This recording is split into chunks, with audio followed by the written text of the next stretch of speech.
হাসিনা সরকার এই দেশের অর্থনীতিকে পুরো লুট করে নিয়ে গেছে। শহীদ রাষ্ট্রপতি জিয়াউর রহমান এবং দেশনেত্রী ম্যাডাম খালেদা জিয়া, জিয়াউর রহমান রাষ্ট্রপতি ছিলেন আপনারা জানেন, তাই না? আর দেশনেত্রী ম্যাডাম খালেদা জিয়া প্রধানমন্ত্রী ছিলেন, তাও জানেন। এদের সুযোগ্য সন্তান জনাব তারেক রহমানের নেতৃত্বে মাত্র ৩.৫ মাস হলো সরকার গঠন করেছি।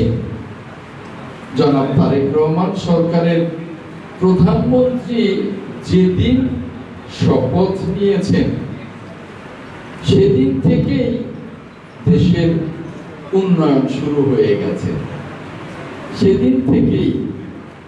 এবং তারপর থেকে এই যে টাকা নাই, একদম বাংলাদেশের অর্থনীতি একবারে তলানিতে, কারণ হাসিনা সরকার এই দেশের অর্থনীতিকে পুরো লুট করে নিয়ে গেছে, কিছুই ছিল না।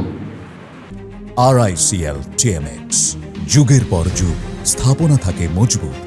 আর ডক্টর মোহাম্মদ ইউনূস 18 মাস চালিয়েছেন, একেবারে শেষ দিকে বলছেন যে আমি তো বেতনও দিতে পারছি না। এরকম তলানিতে অর্থনীতি, সেই অবস্থায় আমাদের নেতা জনাব তারেক রহমানের নেতৃত্বে ওনাকে প্রধানমন্ত্রী করে একটা সরকার গঠিত হয়। এই অবস্থায়ও দেখেন লক্ষ কোটি টাকা ব্যয়ে উনি ইতিমধ্যে ফ্যামিলি কার্ডের পাইলট প্রজেক্ট শুরু করে দিয়েছেন। আগামী কিছুদিনের মধ্যে বাসাইলেও এই ফ্যামিলি কার্ড বিতরণ শুরু হয়ে যাবে। ইতিমধ্যে লক্ষ কোটি টাকা ব্যয়ে কৃষক কার্ড, হেলথ কার্ড, এগুলো পাইলট প্রজেক্ট শুরু হয়ে গেছে। কিছুদিনের মধ্যে এগুলো বাসাইল এবং সখীপুরেও আসবে।